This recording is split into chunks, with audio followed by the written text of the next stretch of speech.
여러분 안녕하십니까, 진성호입니다. 지금 충격적인 사실이 하나둘 드러나는 가운데 이번에는 백원우 전 민정비서관에 대한 이야기입니다. 검찰이 이미 백원우를 불렀답니다. 그리고 소환조사를 끝냈답니다. 근데 문제는 지금 검찰과 이 법무부 간의 다툼이 있는 그겁니다. 법무부와 청와대가 12월 1일부터 피해 사실 공표를 못하게 했습니다. 검사와 기자가 만나지도 못하게 합니다. 그러다 보니까 백원우가 검찰 조사를 받은 것은 지금 확인됐는데 무슨 말을 했는지에 대해서 검찰은 입을 다물 수밖에 없습니다. 만약에 그 이야기를 하면 법무부가 그 이야기를 한 검사를 감찰하겠다 이렇게 벼르고 있습니다. 그렇지만 진실이 묻혀질 일은 없습니다. 저는 개인적으로 국민의 알 권리가 더 중요하기 때문에 지금의 법무부 훈령 너무나도 잘못된 겁니다. 우리나라가 무슨 독재 국가도 아닌데 갑자기 왜 이렇게 퇴보했습니까? 기자들도 문제입니다. 반발해야 됩니다. 어떻게 이런 식의 취재 언론 훈련이 있습니까? 지금 언론은 과거로 회귀하고 있습니다. 근데 문제는 백원우가 검찰에 소환돼서 무슨 말을 했을까요? 서울 동부지검이 지금 잘하고 있습니다. 과거 주진우 부장검사가 그때 환경부 블랙리스트 김태호 건에서 청와대 압수수색까지 했습니다. 그 정도로 서울 동부지검 검사들의 기계가 남다릅니다.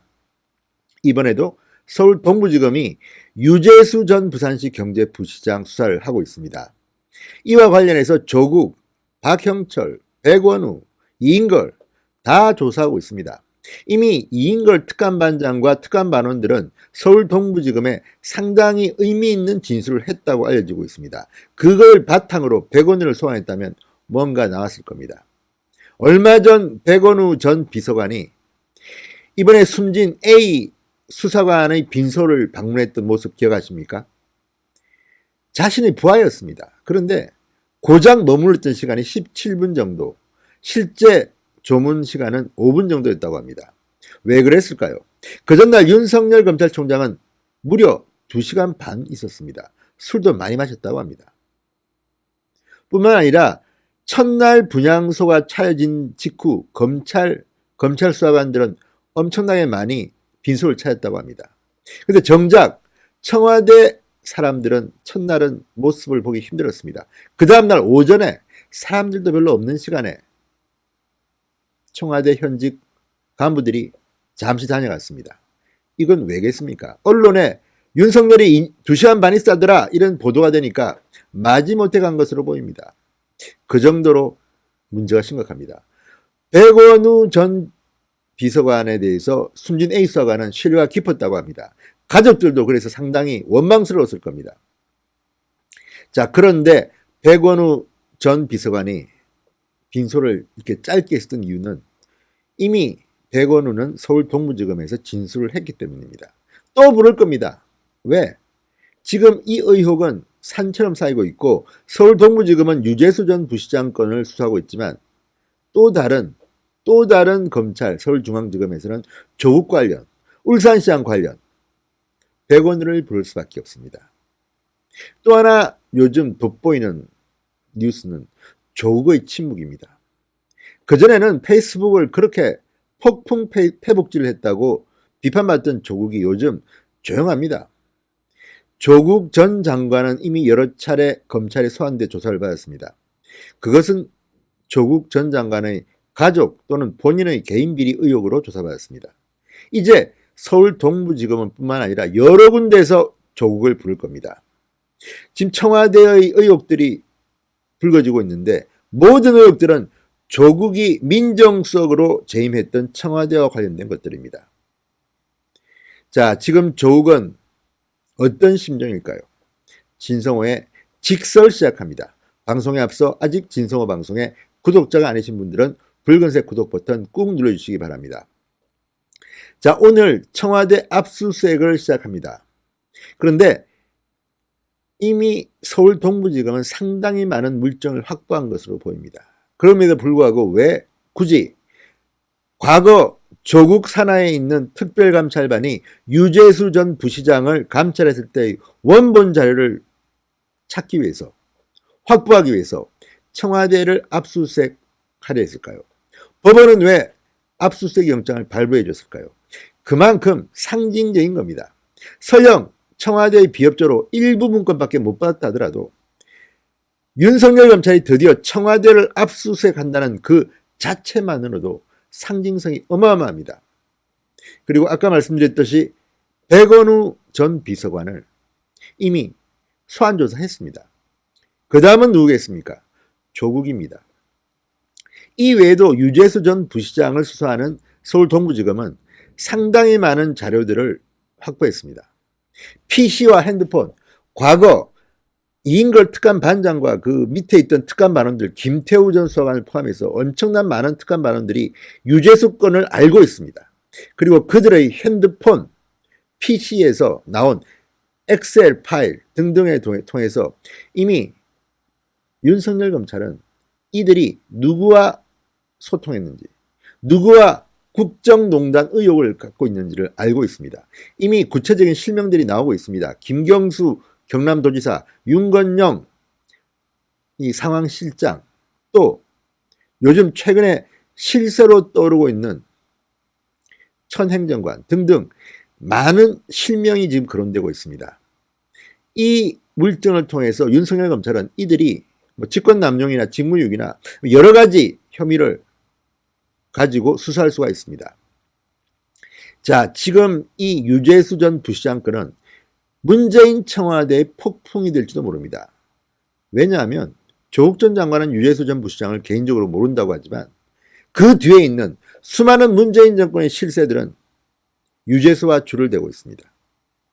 이호철 전 민정수석, 지금 부산 PK 인맥의 실세, 부산시장은 오구돈이지만 실질적으로 상당한 영향력을 가진 사람은 이호철이다. 이런 말이 부산 정가에는 파다합니다. 부산시 인사에도 상당한 영향력을 미치고 있다고 합니다. 그러면 유재수 전 금융정책국장이 왜 강원도 출신인데 부산시 경제부시장으로 갔는가도 풀립니다. 이것들을 풀다 보면 문재인 정권의 수많은 정권 실세들이 연루되어 있습니다. 자, 조국이 과연 왜 침묵할까요? 자, 이미 물밑으로 조국과 윤석열 검찰 간의 대화는 없었을까요? 문재인 대통령은 지금 어떤 생각을 하고 있을까요? 만약에, 이거는 만약입니다. 만에 하나, 가정입니다. 조국이 입을 열었다면 문재인 정권은 끝장이 날지도 모릅니다. 문재인 대통령의 가족과 관련한 많은 이야기들도 있습니다. 그리고 무엇보다도 백원우 전 민정비서관은 대통령 친인척 관리를 담당하는, 친인척 혹은 특수한 관계인을 담당하는 그런 부서입니다. 문재인 가족에 대한 것들을 이 민정비서관실의 특별감찰 반원들이 몰랐을까요? 문다희 씨가 왜 동남아로 이주를 했을까요? 문재인 대통령의 사위 문제는 어떻게 된 걸까요? 문재인 대통령의 아들 문제는 또 어떻게 된 걸까요? 이 모든 것들이 유재수 전 부시장을 수사하는 과정에서 드러날 수가 있습니다. 원래 유재수 건은 반부패 비서관실, 그러니까 박형철 비서관 산하에서 이루어진 것입니다만 이 감찰을 막은 것이 백원우라는 지금 진술들이 나오고 있습니다. 그리고 조국은 너무 전화가 많이 왔어. 감찰 중단을 지시했다고 박형철 비서관은 진술했다고 합니다. 이 모든 퍼즐들을 한번 맞춰봅시다. 서울 동부지검에서 이루어지고 있는 이 유재수 전 부시장 건은 정말 핵폭탄급 사실들이 나올 확률이 많습니다. 지금 숨진 A 수사관, 민정비서관실에서 별동대에서 일했다고 의혹을 받고 있는 이 A 수사관의 핸드폰을 지금 풀지 못해서 난립니다. 이스라엘 장비까지 갖고 왔다고 합니다. 돈이 수천만 원, 수억 원 든다는 이야기도 듭니다. 그만큼 윤석열 검찰총장의 의지는 확고한 것 같습니다. 자, 이 핸드폰을 가지고 지금 경찰이 다시 검찰에 있는 걸 빼뜨겠다고 지금 또 영장 치겠다고 합니다. 말도 안 되는 소리입니다. 검찰이 오케이 하지 않으면 못합니다. 왜 이런 게 나오겠습니까? 그만큼 문재인 정권이 이 A 수사관의 휴대폰에 벌벌 떨고 있는 게 아닌지, 예민한 게 아닌지는 생각이 듭니다. 자, 이제 윤석열 총장은 거침이 없는 것 같습니다. 우리보다 훨씬 더 앞질러서 수사를 많이 해놓은 것 같습니다. 백원우도 이미 조사했다고 합니다. 무슨 말을 했을지 모르겠습니다. 그리고 그 이후 또 다른 충격적인 사실들이 폭로되고 있습니다. 한 번 더 불러야겠죠. 조국 빨리 불러야 됩니다. 그런데 왜 지금 윤석열 검찰이 조국 소환을 늦추고 있는지는 베일에 가려져 있습니다. 조국이 뒤로 혹시 딜을 했을까요? 그렇다면 문재인 대통령에게는 불리할 가능성이 높습니다. 이 모든 것은 가정이지만 지금 벌어지는 일들은 집권 중반기를 막 끝낸 문재인 정권이 이미 흔들리고 있다는 그 증거로 보입니다. 자, 다시 한번 말씀드립니다. 이미 윤석열 검찰은 백원을 소환 조사했습니다. 다만 피의 사실을 공표할 경우 검찰이 징계를 받을까 봐 가만히 있을 뿐입니다. 무슨 말을 했을까요? 이걸 공개하지 못하는 이유가 뭔지도 궁금하고. 자, 이제 문재인 정권 뚝이 무너지는 소리가 들립니다. 윤석열 검찰이 청와대를 압수수색했다는 것 자체가 이미 뚝이 하나 둘 붕괴되는 조짐입니다. 그리고 만약 더 큰 사건, 울산시장 정치 개입, 선거 개입이 드러날 경우 이 정권은 이제 버티지 못할지도 모릅니다. 고민정 대변인이 이례적으로 오늘 해명을 했지만 그게 더 의혹을 증폭시키고 있습니다. 무슨 캠핑장에서 만난 사람한테 무슨 제보를 받아서 정리해서 첩보를 올렸다? 누가 믿겠습니까? 자, 이제 문재인 정권은 기로에 서 있습니다. 문재인 대통령은 오늘 업무 일정이 없다고 합니다. 통상 업무라고 합니다. 그렇지만 문재인 대통령이 이런 진상을 제대로 알고 있을지도 저는 잘 모르겠습니다. 문재인 청와대의 참모들을 보면 자신들이 본 것만 이야기하고 믿고 싶은 것만 믿는 것 같습니다. 이래서는 안 됩니다. 좀 더 냉철한 옴부즈맨 같은 사람이 문재인 청와대는 없는 것 같습니다.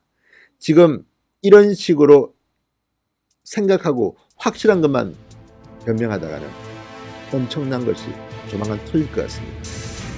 한번 두고 보십시오. 예언을 합니다. 문재인 정권 큰 것이 곧 터질 것 같습니다. 진성호의 융단 폭격이었습니다. 여러분 감사합니다.